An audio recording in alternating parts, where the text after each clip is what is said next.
Aqui. Boa. Boa, Cassiano.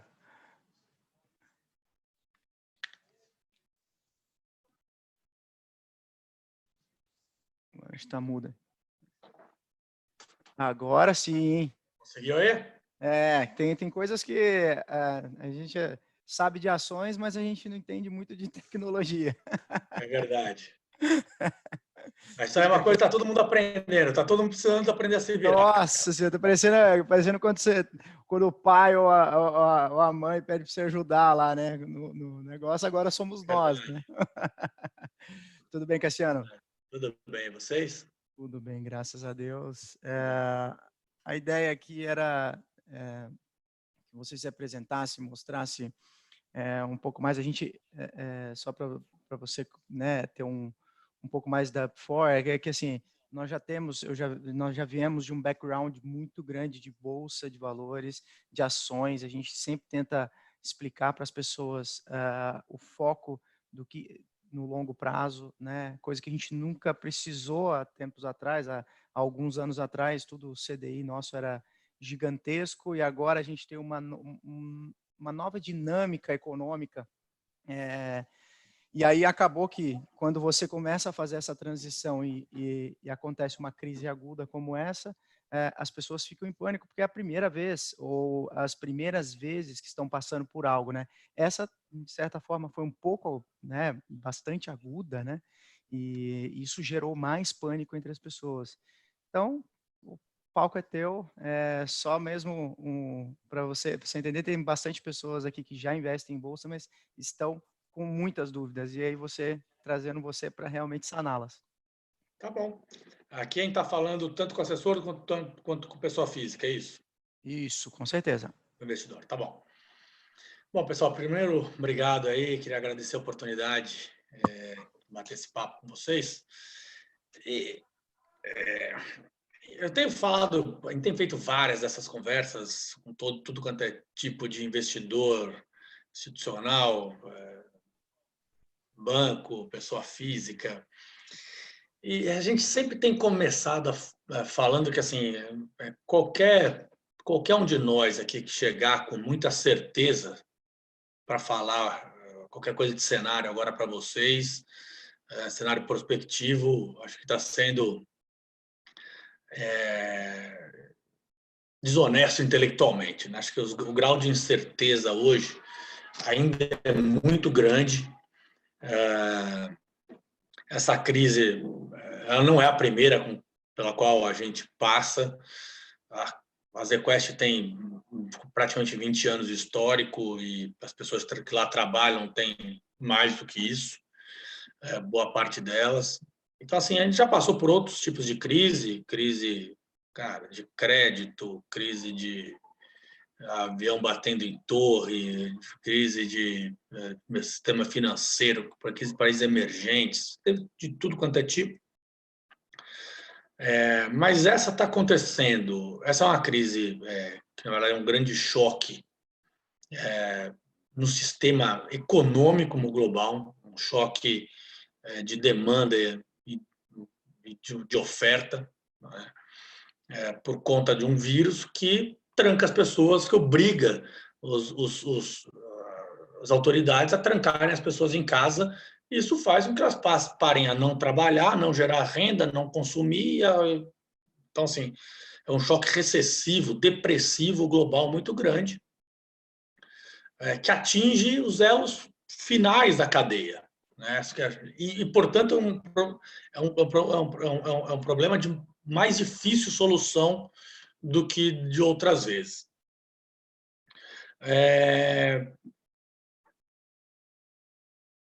E, assim, a única certeza que a gente tem hoje é que a gente vai passar por um período de recessão bastante grande, tá?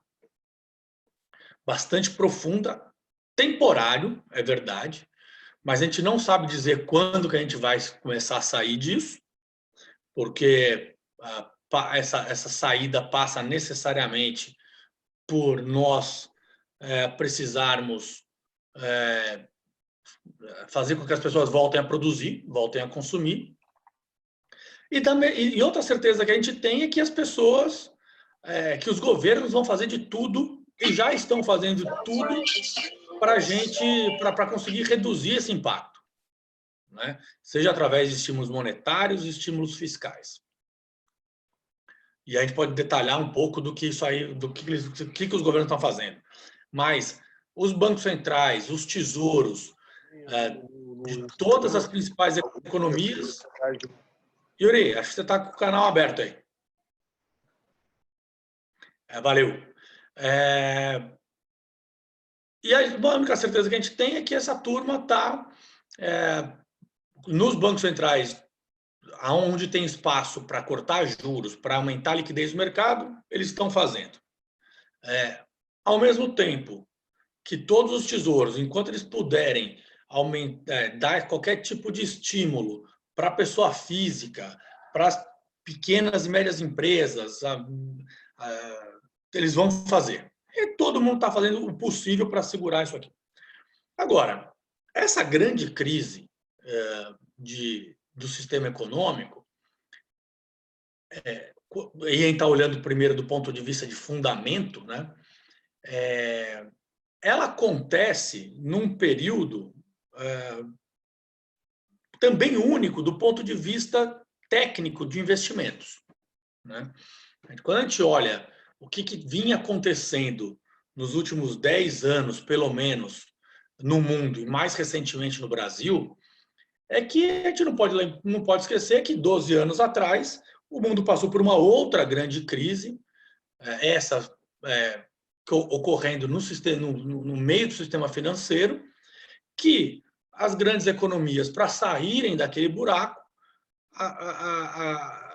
a receita foi, poxa, vamos fazer um grande estímulo fiscal, um grande estímulo monetário, então injetar liquidez o quanto deu naquele momento, quanto precisou, e que fez com que o mundo passasse a ter um ciclo de crescimento muito longo, e esse ciclo de crescimento longo, somado a uma montanha de dinheiro que foi colocada na mesa, com juros muito baixos, isso foi levando devagarzinho os investidores a cada vez mais comprarem ativos de risco de bolsa, ativos de risco imobiliário, de crédito privado, de títulos públicos de vértices mais longos. E quando a crise do coronavírus chega, ela encontra a carteira dos investidores com um nível de risco proporcionalmente muito grande quando comparado a outras fases. E ela vem abalar o cerne, o principal pilar que sustentava essa tese de alocação, que era o mundo vai seguir crescendo, as empresas vão seguir reportando resultados melhores, que a gente vai seguir com esse crescimento sem inflação, portanto, os juros vão ficar baixos. E quando ele abala essa grande tese de crescimento, os investidores olharam para o lado, a aversão a risco aumentou digitalmente, porque todo mundo olhou e falou, poxa, agora eu não sei o que vai acontecer, todo mundo apertou o botão ao mesmo tempo e os ativos desmoronaram porque faltou comprador marginal, a porta ficou estreita para todo mundo sair e a gente viu as bolsas caírem 30%, 35%, 40%, os ativos de crédito caírem 10%, 12%, os imobiliários caírem a mesma coisa, mas todo mundo desmoronou. Quando a gente olha essas duas análises, uma do ponto de vista de fundamento macroeconômico, do ponto de vista microeconômico, que dado que eu não sei para onde o mundo vai caminhar em termos do ponto de vista de crescimento, eu também não consigo projetar o quanto uma empresa vai gerar de lucro, qual vai ser o caixa que ela vai gerar, o quanto ela vai precisar consumir do caixa atual dela. Eu não sei o quanto ela vai vender, qual vai ser a margem dela quando ela sair dessa crise. O cenário está muito nebuloso do ponto de vista macro e micro. né, do ponto de vista de fundamento. E essa relação de que os preços dos ativos caíram muito forte diante de uma aversão a risco gigante, uma coisa, eu não sei o que está acontecendo do ponto de vista de fundamento, mas uma coisa a gente pode ter um grau razoável de convicção, que é o preço justo dos ativos, o valor justo dos ativos, existe uma chance razoável dele não estar conversando com o preço atual desses ativos. Se isso é para maior ou para menor, a gente ainda precisa avaliar. Por quê? Porque tudo vai depender do quão rápido esse mundo sai dessa crise, né? Mas é razoável supor que esse gap de preço justo, de valor justo e de preço esteja grande hoje. Então,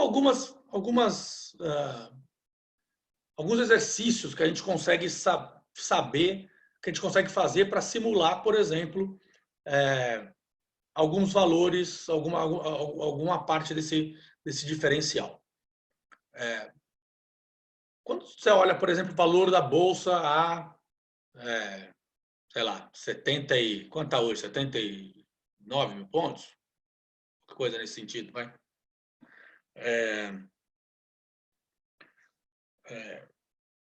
E isso olhando o que a gente chama da floresta, né? Olhando o grupo de todas as 60 ações que estão compondo o índice Bovespa. Então, obviamente, que ali dentro vão existir ações que caíram mais, que caíram menos, mas olhando o componente, o grosso, né? Se você assumir que no começo do ano a gente projetava um crescimento de lucro em torno de 15% para esse grupo de ações. E com esse crescimento projetado, isso te gerava, com a bolsa, a 120 mil pontos, vamos assumir. Um múltiplo de PI de 16 vezes earnings, que era um múltiplo historicamente, um desvio padrão para cima da média, que é próximo de 12, com a bolsa caindo para 79, vamos falar, 80 mil pontos, esse PI ele já vem assumindo o mesmo lucro que a gente estava projetando, ele já assume uma queda de em torno de 40% dos earnings para o Ibovespa como um todo. Então, assim, se a bolsa está cara ou está barata agora, tudo vai depender do que você acha, se os lucros das empresas para esse ano vão cair mais ou menos de 40%. Tá? A gente acha que isso já é uma folga suficiente, porque a gente está falando das melhores empresas do Brasil, empresas que têm caixa, que vão continuar vendendo, boa parte é commodities, boa parte é banco. Então, assim, dá para assumir que tem uma folga razoável para dizer que a bolsa, nesse nível, está bem alocada. Está no preço ok. Já teve mais barata, subiu 20 e poucos por cento, 25%, mas ok. Quando você olha para um ativo de crédito, por exemplo, um papel que no começo do ano vinha sendo negociado a 115%, 120% do CDI, num papel de primeira linha, double A, triple A, do que é o que a gente olha, do que a gente opera nos nossos fundos. Esse mesmo papel hoje está sendo negociado a 160%, 170% do CDI. De novo, as melhores empresas do Brasil, aquelas que vão sobreviver, que têm um nível de caixa grande o suficiente para poder passar pela crise sem grandes problemas.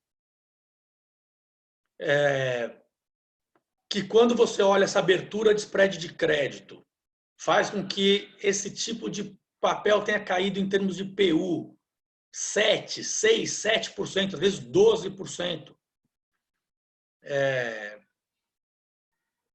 E que hoje, quando você olha uma carteira dos nossos fundos gerando um carrego aí em torno de 165, 170% do CDI projetado para frente, cara, nos dá um grau de tranquilidade enorme para dizer que crédito hoje no Brasil é uma enorme oportunidade. Crédito high grade, uma enorme oportunidade. Então, o que a gente consegue fazer é, mesmo sem conseguir ter um grau de certeza muito grande de quando as coisas... A gente tem a gente não sabe quando o país vai sair desse grande choque de recessivo que a gente vai ter nesse primeiro trimestre, nesses próximos meses. A gente tem um quadro bastante razoável para prever que a recuperação da economia e, portanto, dos ativos não vai ser em V, vai ser uma recessão, vai ser uma recuperação lenta, gradual da economia, porque esse choque que ocorre lá na ponta da cadeia tende a gerar um grau de desemprego grande, um grau de desarranjo do tecido social, do tecido econômico nas pequenas empresas, que não vai ser fácil da gente sair, mesmo com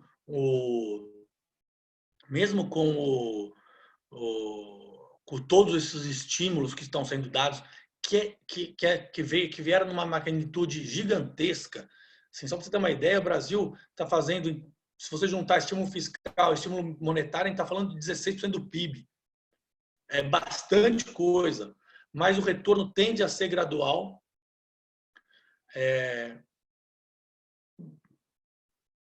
Mas dá para ter, em algumas empresas, em alguns mercados, algum grau de convicção de que, sim, tem grandes oportunidades aí em alguns setores, em algumas coisas específicas, em alguns mercados específicos.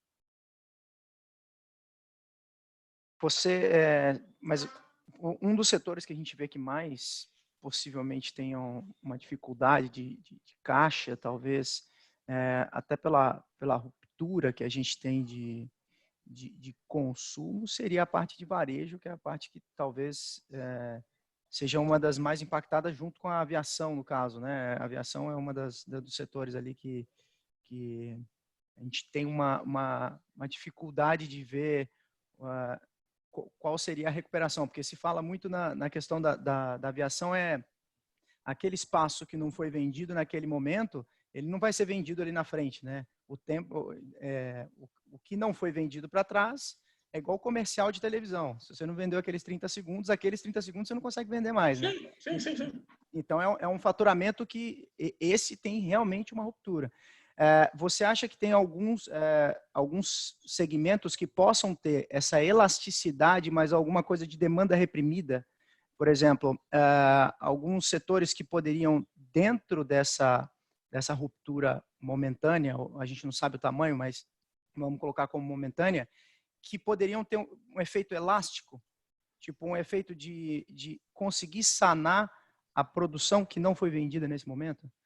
Porque a varejo, no caso, a gente sabe que também é mais ou menos assim. A pessoa não vai comprar 2 TVs porque não comprou agora, né? Ela vai continuar comprando uma TV só que ela vai postergar isso.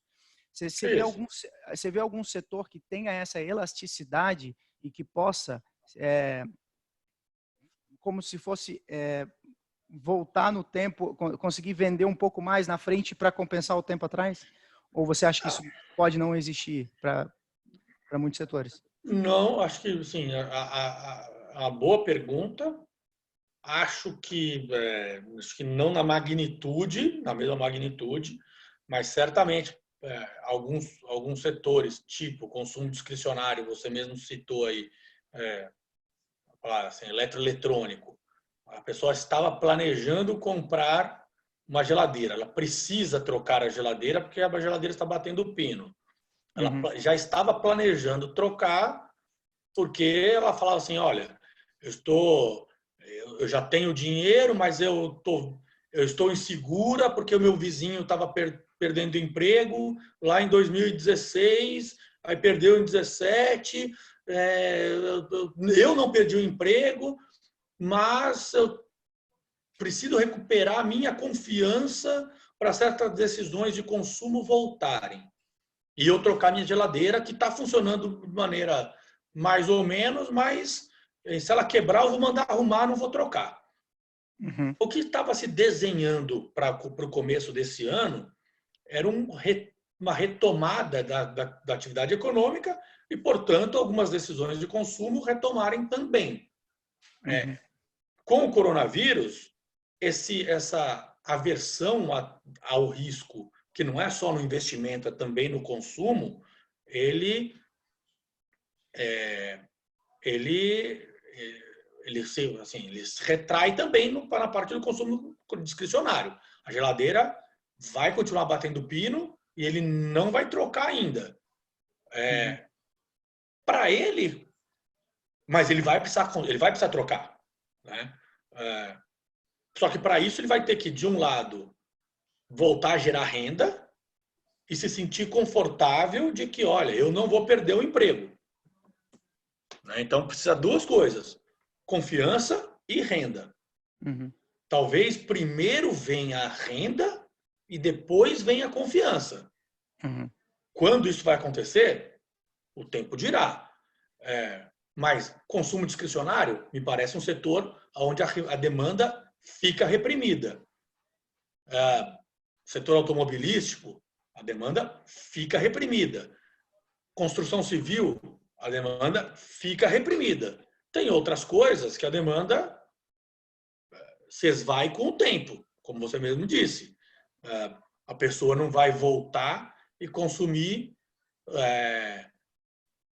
a cerveja que ela deixou de tomar agora, ela não vai tomar em dobro, ou o refrigerante ela não vai tomar em dobro daqui para frente. Né? O show que ela deixou de consumir agora, ela não vai passar em 2 shows daqui para frente. Então tem coisa que ficou para trás. Acho que esse tipo de análise faz sentido. Né? Que aí seriam alguma coisa que a gente deveria olhar dentro O dessa... consumo discricionário, sim, acho que é uma coisa. Bens duráveis, construção.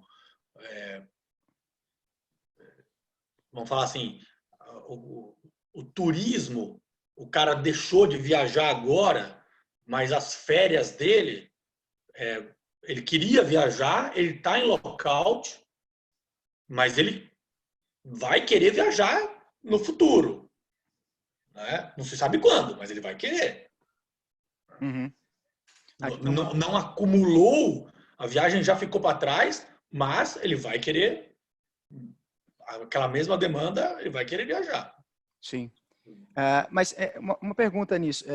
Vocês têm mapeado uma possível mudança de forma de... Vamos colocar assim, agora nós tivemos um problema de saúde, um problema grave de saúde, aonde que isso pode mudar até a forma de quantidade de viagens. Porque a pessoa pode... Você acha que isso não...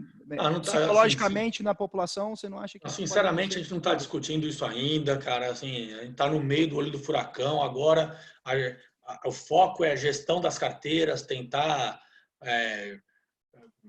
gerenciar risco, gerenciar perdas e tentar posicionar o portfólio para um ganho. A gente não está discutindo nada fora ainda disso, né? Nada. Entendi. Aqui estão perguntando, mas a questão é a seguinte, ó. Qual a oportunidade para empresas exportadoras? Será que não são só as exportadoras de commodities que vão se beneficiar? Assim, a gente uma das coisas que a gente tem feito recentemente, sim, a gente entrou o ano bastante underweight no setor cíclico global. E a gente tem aumentado a exposição em 2 papéis do setor.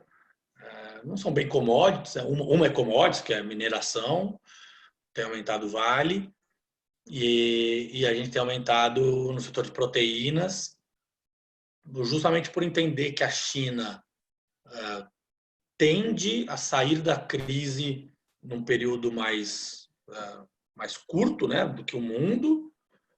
Claro que tem sempre o risco de segundas ondas lá, em todos os lugares, mas a gente acha que algumas demandas também de mineração e por parte de proteína, até por uma questão de revisão de certos padrões sanitários lá na China, né?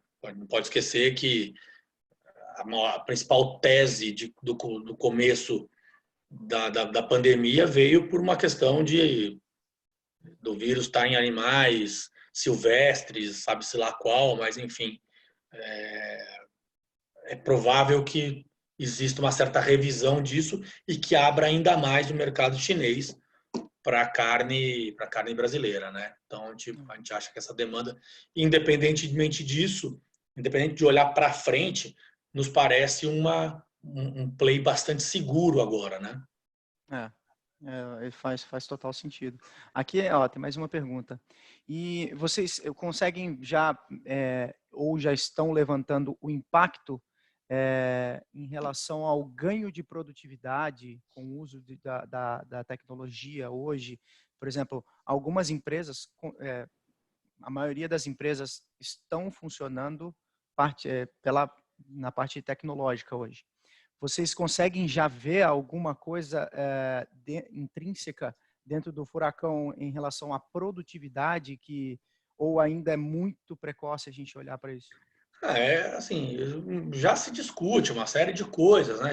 Que o mundo vai sair muito diferente da crise, que alguns padrões que já vinham acontecendo num ritmo mais devagar, talvez se acelere. Então, porque veja bem, agora o mundo vai ficar mais conectado, mais online, as empresas vão diminuir o custo com aluguel, porque cada vez mais gente vai trabalhar em casa. De novo, a gente não está Ainda é ainda é precoce cedo. pensar nisso, né? Coisas do tipo, não, porque o mundo, eu acho razoável, tá? São ideias razoáveis. Faz sentido o mundo inteiro ficar dependente de uma região para produzir tudo, né? Então vamos lá, se você estivesse sentado no board de uma grande empresa multinacional e você tem fábricas em diversos lugares, mas você sabe que tem uma peça que só produz na China e todas as montadoras, todas as fábricas do mundo dependem daquela peça. Se aquela peça não é produzida, você não consegue mais produzir no mundo inteiro. Faz sentido isso do ponto de vista de gestão de risco operacional? Faz sentido isso? Né? Do ponto de vista de risco, de gestão de risco de saúde pública, hoje, se você fosse o ministro da saúde da Itália, dos Estados Unidos, você ia tentar, você se sentiria confortável de saber que a saúde do teu país está na mão de depende de você conseguir importar respirador ou máscara da China? Então, se discute esse tipo de coisa. Você coloca ali, mas assim, discute não, né? Se coloca certas. Vira e mexe, recebe um report de uma consultoria, outra aqui, lá, falando: olha, talvez o mundo se descentralize a produção. Se a China vai perder isso no médio e longo prazo, parece razoável. A gente discutiu isso? Não. Mas, assim, se a China perde, talvez países como o México, que estão na borda dos Estados Unidos, Brasil, leste europeu podem se beneficiar? Pô, me parece razoável. Mas, assim, não é hora ainda para discutir esse tipo de coisa. É porque Não é realmente hora. entra num ponto realmente muito lá para frente ainda, né? Até porque Uhum. são países muito diferentes, né? Por exemplo, se a gente for pensar países da Europa que não vão ter nenhum tipo de subsídio, talvez, ou alguma injeção de grana, onde que a China muitas coisas são E, de subsidiadas, né? Então, novo, o que a gente tem que olhar agora, o que a gente tem olhado, que eu acho que é importante, é assim, o que a gente está buscando agora nos nossos fundos? Empresas que sobrevivência sejam das empresas. capazes de atravessar essa crise com menor impacto das suas receitas, menor impacto nas suas margens, que tenham caixa suficiente para atravessar isso do ponto de vista de crédito, sem nenhum problema. Que não vão ter muito consumo do seu caixa para fazer frente a investimento que já começou. Então, assim, são empresas sólidas, empresas de Uhum. qualidade, empresas que não vão que vão sair vencedoras da crise. Né? Acho que essa é uma grande vantagem das empresas que estão listadas no Brasil. Elas são as maiores, elas são as mais poderosas, elas têm acesso ao mercado de capitais. Né? Quando o supermercadinho lá da periferia fechar, porque não vai ter gás para se manter, quem vai ocupar esse espaço vai ser o Pão de Açúcar, vai ser o Carrefour, é ele que vai ocupar esse espaço. Né? Estou citando um exemplo, mas aí você pega todos eles. Né? Uhum. É o Então, ganho de market share, né? exato. Quem vai ganhar, quem vai ocupar a market share? Né? Geralmente são as que têm caixa mesmo, não tem como. É as que estão prontas para passar por isso, né? É É isso. por isso que a gente tenta falar para os clientes aqui, é tentar realmente assim, não ser herói mesmo, né? De ficar comprando aquela empresa só porque caiu 70%, mas pô, vamos analisar o que tem ali dentro, né? Vamos ver o que aquela empresa está realmente nos passando com esses 70% que caiu, né? Porque às vezes pode ter algo a mais ali que a gente não está vendo, né? Mas a gente tenta sempre mostrar quais são as empresas mais fortes, quais mais sólidas, porque agora é a hora do feijão com arroz mesmo, a gente trazer para a base, né? Trazer para a estrutura, para depois a gente pensar nos próximos passos do que fazer, Exato. né? Cassiano, muito obrigado. Se você tiver uma mensagem final para Não, passar do que você pensa né, e falar um pouco também da AsiaQuest para que todo não. mundo Eu acho tenha também que, eu acho que a mensagem final é que, assim, de novo, a gente está lá gerindo os portfólios de maneira a preservar o capital dos clientes em todos os mandatos. Acho que, de novo, você acabou de falar, não é hora para querer ser herói. A gente já passou por isso outras vezes e a hora agora é de seguir o processo de investimento de maneira rígida, seguir os limites de risco de maneira ainda mais rigorosa, atravessar. Eu tenho usado essa imagem. Assim, a gente está no meio de um nevoeiro, não é a hora de atravessar na quinta marcha, na sexta marcha, é desviar do buraco, é diminuir o risco dos portfólios, preservar os mandatos dos fundos, né? Saber o que o cliente contratou quando comprou aquele fundo, entregar aquilo para os nossos clientes e, olhando para frente, tentar buscar as oportunidades mais seguras, mais sólidas, e posicionar para um mundo que, assim, para uma saída da crise que vai ocorrer. Ela vai Uhum. ocorrer. Né? A gente quer conseguir, quando a crise passar, estar bem posicionado para pegar esse rebound. E é uma coisa que a gente sempre fala, né? A gente está muito tempo na bolsa, você já deve ter bastante tempo também de mercado financeiro, que a gente sempre tende a achar que essa daqui vai ser a última crise que vai acabar o mundo. E assim, a tendência é que não acabe, né? A tendência é que a gente sobreviva, que todo mundo vai passar por isso. Então, porque a gente está no meio do olho do furacão, talvez a gente não consiga ver. Um cliente chegou para mim hoje e falou assim, Felipe, eu gostaria de de sair das ações, eu falei assim, olha, vamos esperar para a gente ver o que vai acontecer. Você está com um percentual correto da tua carteira? Você vai precisar desse dinheiro para daqui a 2 meses? Não vai precisar? Então, vamos aguardar. Ó, essa empresa aqui a gente mudou, inclusive a gente estava falando de Vale, né? A Vale, olha como é que ela já melhorou o preço dela. Então, a gente tenta não deixar as pessoas tomarem muitas atitudes precipitadas. Porque agora é o momento que a gente toma mais atitudes precipitadas, né? Pelo medo, você está com medo que o mercado possa piorar, às vezes o mercado já piorou, a gente não sabe se vai melhorar ou se vai ficar por aí. Então agora não é hora de fazer muitos, né? Cavalinho de pau, realmente é andar passo a passo. Momento de serenidade. Exatamente. Obrigado. Exatamente. Muito obrigado, viu, Cassiano? Eu que agradeço a oportunidade aí. Obrigado. Aí. Muito obrigado. Vou mandar também para todos os clientes que não puderam assistir agora. E muito obrigado mesmo pela tua disponibilidade. Valeu. Tá bom, pessoal? Tchau, tchau. Muito obrigado a todo mundo. E até mais, viu?